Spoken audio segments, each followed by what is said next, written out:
మోగిపోవాలి, ఒక రేంజ్ లో ఉండాలి. ఇంతేనా అబ్బా? నేను ఏదో ఎక్స్పెక్ట్ చేసుకొని వచ్చానబ్బా. ఇక్కడికి వచ్చేసరికి అస్సలు ఏం నచ్చట్లేదు నాకు. అసలు యూత్ ఇక్కడ ఎలా ఉన్నారు అనుకున్నానంటే అంత డిసప్పాయింట్ చేసేస్తున్నారు నన్ను. అందరూ కలిసి అందరూ నేను ఒకసారి వేసుకోవాలి. ఈ పక్క అయితే వినిపిస్తుంది, ఈ పక్క అయితే అస్సలు ఏం లేదు.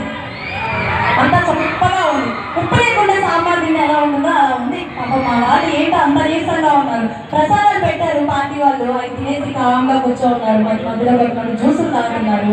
చేతులు అస్సలు ఖాళీ లేవు, అందరి చేతులు. కొంతమంది అయితే మొబైల్స్ పట్టుకున్నారు, వీడియోస్, ఫొటోస్. ఒక్కసారి గట్టిగా క్లాప్స్ కొట్టాలి. చేతులు ఉన్న ప్రతి ఒక్కరు గట్టిగా క్లాప్స్ కొట్టాలి. చూడండి, మీరు గట్టిగా క్లాప్స్ కొట్టారనుకోండి, మీ మధ్యలో దోమలు ఏదన్నా తిరుగుతూ చచ్చిపోతాయి, కొట్టా మిమ్మల్ని. అసలే గాలి కూడా రావట్లేదు కాబట్టి దోమలు చాలా ఏం కుట్టించుకుంటూ ఉంటారు చెప్పండి. ఒకసారి గట్టిగా పార్టీ వాళ్ళు ఎక్కడున్నా కొంచెం స్టేజ్ దగ్గరికి వాటర్ తీసుకురావాలండి. Please I request you. Party వాళ్ళు ఎక్కడున్నా కొంచెం వాటర్ తీసుకురావాలి. ఓకే అండ్ అలాగే సూలూరుపేటలో అత్యంత వైభవంగా జరుగుతున్నటువంటి శ్రీకృష్ణ జన్మాష్టమి